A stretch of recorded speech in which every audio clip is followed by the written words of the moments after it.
Vettaiyan October 10ஆம் தேதி release ஆக போகிறது. வேட்டையன் மீது ஒரு பெரிய எதிர்பார்ப்பு இல்லைனாலும், அந்த எதிர்பார்ப்பு இல்லை ஏன் அப்படின்ற ஒரு விஷயம் காரணம் என்னன்னா, ரஜினி படத்துக்கான ஒரு இது இருக்குது. இயக்குனர் தான் காரணம் வந்து. தாசை ஞானவேல். தவறா சொல்ல வந்து. என்னன்னா, மத்த இயக்குனராக இருந்தால், ஒரு கமர்ஷியல் இயக்குனரா இருந்தா, ஒரு அதிரிபுதிரியான ஒரு படத்தை ரஜினி குடுப்பாங்க. இவர் என்ன பண்ணியிருக்க போறாரு? சமூக நீதி பேசியிருக்க போறாரா? சமூக அரசியல் பேசியிருக்க போறாரா? இல்ல என்கவுண்டர் பண்றது தப்பு, சரி அப்படின்ற அந்த விஷயத்தை வந்து ரஜினியை வச்சு ஏதாவது பாடம் நடத்தியிருக்க போறாரா? இந்த மாதிரியான கேள்விகள்லாம் இருக்கிறதுக்கான காரணத்தினால தான் வேட்டையன் மீது ஒரு என்ன சொல்றது, ஒரு பட்டும் படாமலும் இருக்காங்க உண்மையாவே. நீங்க அடுத்த படம் கூலிக்கு பாருங்க. இப்பயே களை கட்ட ஆரம்பிச்சிருச்சு வந்து. அதுக்கு காரணம் லோகேஷ் கனகராஜ். அதாவது வந்து காட்டில் இருக்கிற சிங்கத்தை விட கூண்டில் அடைக்கப்பட்ட சிங்கத்துக்கு வேகம் அதிகம்னுவாங்க. அது மாதிரி தொடர் வெற்றியை கொடுக்குற டைரக்டரை விட அந்த தொடர் வெற்றியை கொடுத்து ஒரு படம் ஒரு சரியான விமர்சனம் வரல, அது ஒரு மாதிரியான படம்னு சொன்ன டைரக்டருக்கு அடுத்து ஒரு பெரிய வாய்ப்பு கிடைக்குதுன்னா இந்த நேரம் அடித்து தூள் கலப்பிடுவோண்டா அப்படின்னு அது ஒரு பக்கம் பக்கட்டும். வேட்டையனில் முக்கியமாக நான் கேள்விப்பட்ட வரைக்கும் இதோ வந்தாச்சு, இதோ ஃபர்ஸ்ட் சிங்கிள் வந்தாச்சு, இன்னும் ஒரு சில தினங்களில் செகண்ட் சிங்கிள் வரப்போது. அது வந்து ஒரு பெரிய மரண மாசான ஒரு பாட்டாக இருக்கும் அப்படின்னு சொல்லியிருந்தாங்க. ஏன்னா மனசில் ஆயா கூட பார்த்தீங்கன்னா நாங்கள் ரொம்ப குத்துப்பாட்டாக எதிர்பார்த்தோம்.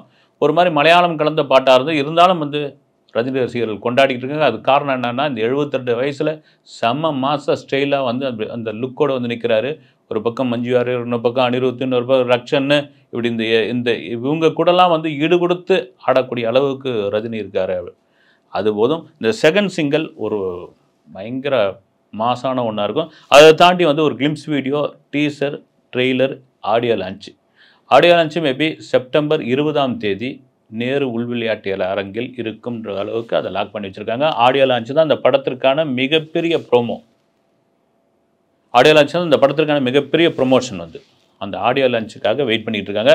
இதெல்லாம் தாண்டி அக்டோபர் 10ஆம் தேதி போட்டிக்கு படம் இல்லையானா இல்லவே இல்லைங்க. அந்த தசரா லீவை வேட்டையன் மட்டும்தான் கொண்டாட போகுது. இதில் இன்னொரு விஷயம் என்னென்னா, ரஜினிகாந்த் அமிதாப் பச்சன் சம்மந்தப்பட்ட அந்த காட்சிகள், அந்த கெமிஸ்ட்ரி அந்த அளவுக்கு பிரமாதமாக ஒர்க் அவுட் ஆகிருக்குன்னு ஒரு நண்பர் ஒருத்தர் சொல்லியிருந்தார். அது காரணம் என்னென்னா, 40 வருட கால நண்பர்கள் 2 பேரும் வந்து அந்த நண்பர்கள். ரஜினி இங்கே இண்டஸ்ட்ரியில் வளர்ந்துக்கிட்டு வராரு. அமிதாப் அங்கே வந்துட்டார். ஒரு ரேஞ்சுக்கு வந்து அங்கே வந்து அடித்து தூள் கிளப்பிட்டு இருக்கார். எக்தோஜா கலியில் கமலஹாசனை கொண்டு போய் பாலச்சந்தர் அறிமுகப்படுத்திட்டார் ஹிந்தியில். ரஜினிகாந்த் கேட்காரு, முடியாதுன்றாரு. காரணம் என்னென்னா, இல்லை நீ தமிழுக்கு சரியான ஹிந்தியில் எப்படி ஏற்றுப்பாங்களே, அவர் வந்து முடியாதுன்னா வேணும்னே முடியாதுன்னு சொல்ல.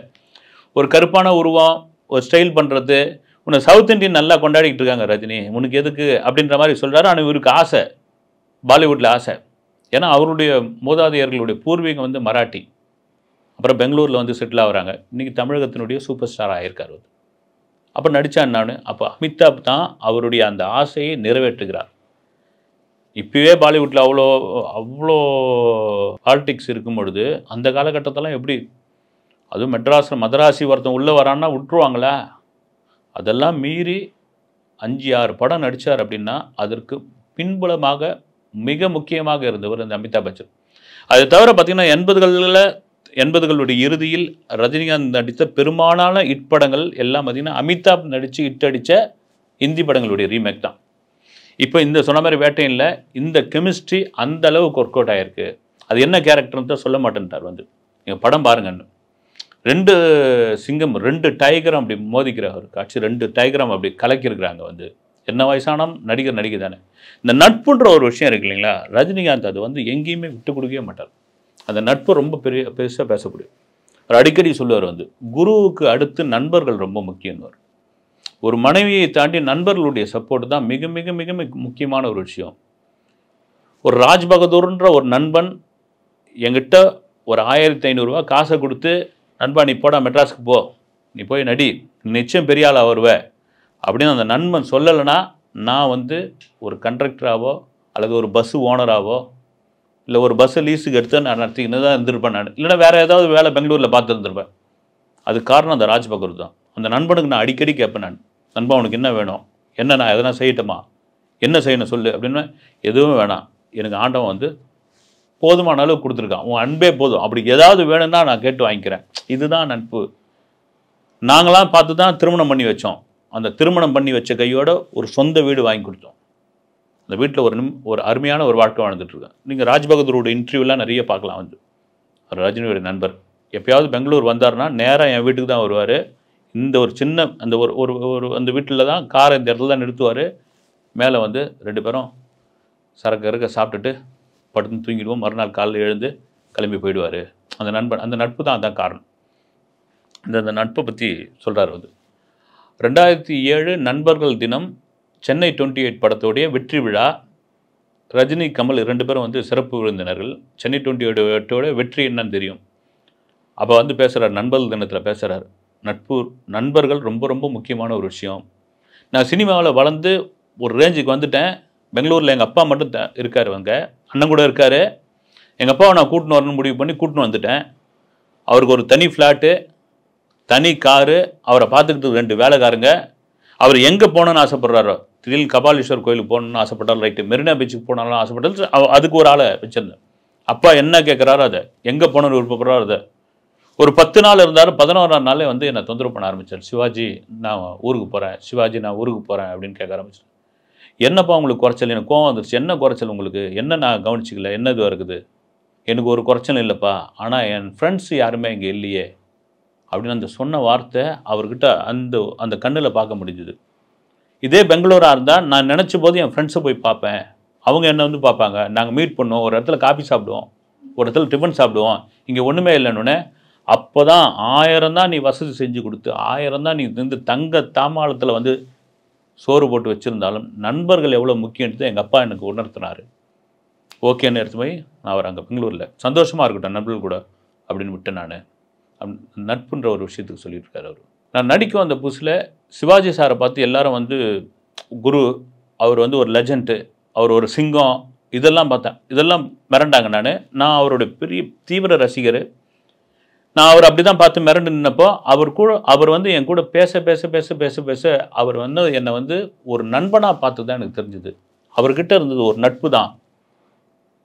என்னடா ரஜினி என்ன இது பண்ணிக்கிட்டு இருக்க, இப்படி பண்ணுறா அப்படின்னு அந்த சொல்கிறதுல வந்து ஒரு நண்பன் என்ன இன்ஸ்ட்ரக்ஷன் கொடுப்பாங்களோ அப்படி தான் எனக்கு ஒரு அப்பாவா, ஒரு அண்ணனா, மற்ற எந்த உறவும் தெரியல. ஒரு நட்பான உணர்வு, அந்த உறவு தான் தெரிஞ்சுது. அதனால தான் அவர் மேலே வந்து எனக்கு வந்து ஒரு பெரிய ஒரு மரியாதை இருந்தது, மிகப்பெரிய மரியாதை இருந்தது. அசல் படத்துடைய பூஜை, அந்த பூஜை வந்து சிவாஜி அவர்கள் வீட்டில் வந்து நடக்குது. அந்த பூஜைக்கு வந்து தன் மகள், இளைய மகள் சௌந்தர்யாவை அவர் கூட்டின்னு வரார்.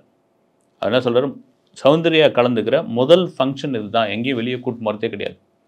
அது காரணம் என்னென்னா சிவாஜி சாரோட ஆசீர்வாதம். அவர் இப்போ இல்லை, அந்த வீட்டில் இருக்குது, அந்த ஆசீர்வாதம் என் பொண்ணுக்கு கிடைக்கும் அப்படின்றதுக்காக நான் கூட்டின்னு வந்தேன்னு மீடியா முன்னாடி சொல்கிறாரு. எவ்வளோ பெரிய ஒரு இதுவான விஷயம் வந்து. எங்கள் ஒரு கட்டத்தில் சிவாஜி ப்ரொடக்ஷனுக்கு வந்து ஒரு நெருக்கடி ஏற்படுது. ரஜினி கால் ஷீட் கொடுக்குறாரு. அந்த படம் தான் சந்திரமுகி. அப்போ ஒரு பேட்டியில் சொல்கிறாரு, சந்திரமுகி படம் ரிலீஸ் ஆகிற வரைக்கும் ராம்குமாருக்கும் பிரபுவுக்கும் பச்சை தண்ணி கூட பல்லில் படல. ஒரு பயம். அந்த இடத்துல நான் இருந்தால் கூட எனக்கு அந்த பயம் வரும். காரணம் என்னென்னா, என்னுடைய முந்தைய படமான பாபா சரியாக போகலை. பாபாவுடைய எதிர்பார்ப்பு என்ன, பாபாவுடைய இதுன்னா தெரியும், ஆனால் படம் அட்டர்ஃப்ளாப் ஆகிப்போச்சு. அந்த இடத்துல நான் வந்து ப்ரொடியூசராக இருந்தேன்னா, இதுக்கு முந்தைய படம் தோல்வி கொடுத்த ஒரு நடிகருடைய படத்தை நாம் தயாரிக்கிறோமே, இது ஹிட்டாகுமா ஆகாதா, ராத்திரி படம் தூக்கம் இருக்காது. ஆனாலும் அந்த உள்ள பயத்துக்குள்ளே இருந்தாலும் ஒரு ப்ரொடக்ஷன் வேல்யூ என்ன பார்த்துக்கிறது, அந்த படத்தை சிறப்பாக கொண்டு வந்தது, இதெல்லாம் வந்து அவங்கள தான் சாரணும். படம் இட்டு சூப்பர் டூப்பர்னு சொன்ன உடனே அத்தனை பேருடைய முகத்துலேயும் அவ்வளோ மகிழ்ச்சி. இதுக்கு காரணம் என்னென்னா சிவாஜி சார் தான். அவருடைய ஆசீர்வாதம். நான் ஒத்துக்கிறதுக்கான காரணம் என்னன்னா சிவாஜி சார் தான். திரும்பவும் சொல்கிறேன், அவருடைய அந்த பழகின விதம் வந்து எனக்கு பார்த்தீங்கன்னா ஒரு நட்பாக தான் தெரியுது. அவர் எனக்கு நண்பர் தான். அவர் ஒரு உயர்ந்த நண்பர் அவர் அப்படின்னு இதுதான் சொல்லிட்டு இருக்கார். சிங்கப்பூர்லேருந்து உடல்நிலை அந்த மாற்று அறுவை சிகிச்சை எல்லாம் பண்ணிவிட்டு வந்து வீட்டில் வந்து ரெஸ்ட்டில் இருக்கார். எந்த ஃபங்க்ஷன்லையும் நீங்கள் கலந்துக்கூடாது டாக்டரோட அட்வைஸ். காரணம் தான் நோய் எதிர்ப்பு சக்தி ரொம்ப குறைவாக இருக்குது. தேவையான உணவு எடுத்துக்கணும், வீட்டுக்குள்ளேயே வாக்கிங் போகணும், யாரையும் மீட் பண்ணக்கூடாது, யாரையும் சந்திக்கக்கூடாது, இவ்வளோ நேரம் தூங்கணும், இந்த மாத்திரை போடணும், இந்த அளவுக்கு இருக்கணும் அப்படின்னு இப்போது அதாவது வந்து ஒரு சார்ட் போட்டு பிரித்து கொடுத்துட்டாங்க. கும்கி படம் பூஜை சத்யம் தேட்டரில் இனாகிரேஷன். விக்ரம் பிரபு அறிமுகம் ஆகிறார். பிரபுவுக்கு என்ன ஆசைன்னா தன் மகனை சிவாஜியோடைய பேரனை ரஜினியும் கமலும் சேர்ந்து அறிமுகப்படுத்தணும் அப்படின்ற ஒரு ஆசை. ஆனால் ரஜினி தரப்புலேருந்து சொல்கிறாங்க, இல்லைங்க அவர் ஃபங்க்ஷன் கலந்துக்க முடியாது, அவர் வந்து கூட்டத்துக்குள்ளே வர முடியாது, அவர் இன்னும் உடம்பு வந்து க்யூர் ஆகலை, இன்ஃபெக்ஷன் ஆகிடும், சாரி அப்படின்றாங்க. பிரபு ஒத்துக்கிறார். அண்ணனுடைய ஆசீர்வாதம் வீட்டில் இருந்தாலே போதும், ஆனால் நான் முறைப்படி ஒரு இன்விடேஷன் வந்து வைக்கிறேன், அது என்னுடைய கடமை அப்படின்னு கொண்டு வந்து வைக்கிறார். இன்விடேஷன் வைக்கிறாரு. அப்போ ரஜினி அங்கே கூட இல்லை, அவர் கேளம்பாக்கத்தில் பண்ணை வீட்டில் ரெஸ்ட்டில் இருக்கார். தகவல் வந்து அவருக்கு போகுது. போனவுடனே இந்த ஃபங்க்ஷன் அன்னைக்கு